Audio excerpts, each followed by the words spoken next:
Okay, I have to admit, when I first read the core premise for today's deep dive, my skepticism meter it went off.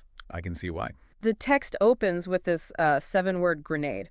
Real reality is real imagination. Yeah, It sounds like something you'd find at a very expensive yoga retreat. it absolutely lands that way. I mean, if you stick to how we usually define those words, Right. we're conditioned to think of imagination as, the off-ramp from reality. You have the real world over here. Faxes, gravity, Yeah. traffic. And then you have imagination over there, which is like dragons are winning the lottery. It's a binary, truth versus make-believe. But this source is arguing that whole binary it's basically a cognitive error. It's saying imagination isn't an escape hatch. It's the operating system. The operating system. Or think of it as the interface. You Mhm. and I don't interact with raw data. We don't see photons. We see a chair. We don't hear raw sound waves. We hear music. Hmm. That conversion process, that is imagination. It's the layer that organizes chaos into a coherent story so you can function. So in a way, we're constantly hallucinating our reality, but just in a very structured, functional way. In a functional way, yes. Yeah. The source uses empathy as the killer example. Ah, We talk about empathy like it's just a feeling, but cognitively, it is a massive creative act. yeah, I can't access your internal state. It's impossible. right. To empathize, I have to build a simulation of you inside my own mind. I have to imagine you to understand you. That puts a heavy load on the brain. We aren't just recording reality, we're rendering it in real time. But this is where I get stuck. Go on. If reality is imagination, why can't I just imagine $1 million in my bank account?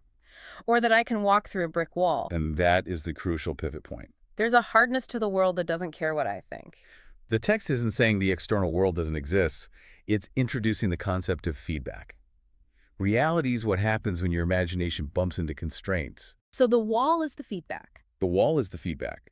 If you imagine a door where there is a wall, reality gives you a bloody nose. Mm-hmm. The source offers a really clear formula here. Okay. Imagination without feedback is just fantasy or delusion. That's the walking through walls bit. Right. But, and this is the part people miss, reality without imagination is just rigidity. It's dead matter. Meaning, without that interpretive layer, we're just rocks bumping into other rocks. Or on a societal level, we're stuck. Think about a startup. A founder imagines a product that doesn't exist yet. That's the unreal part. Mhm. Then they launch it. The market gives feedback. People either buy it or they don't.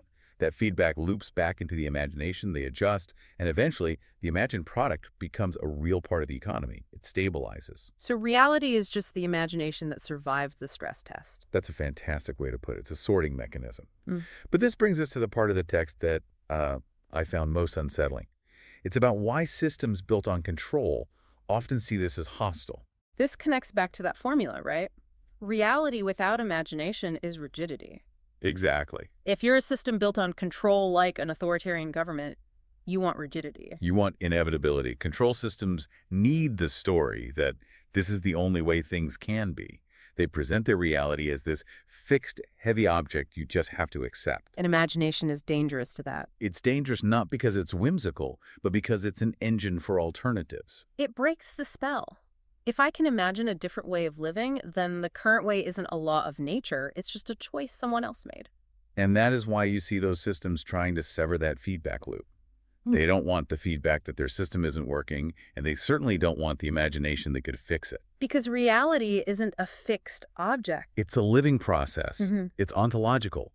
Our creativity isn't separate from the truth. We're active participants. When we stop imagining, we aren't being more realistic. We're actually failing to participate. We're letting reality calcify. That actually makes daydreaming feel a lot more high stakes. It's not just zoning out. It's keeping the system fluid. It's the ultimate participation. Grounded imagination, the kind that listens to feedback and adjusts, is how we evolve. So the takeaway here is we need to stop treating imagination as the enemy of the real. It's the bridge. It's the bridge, and it's the architect.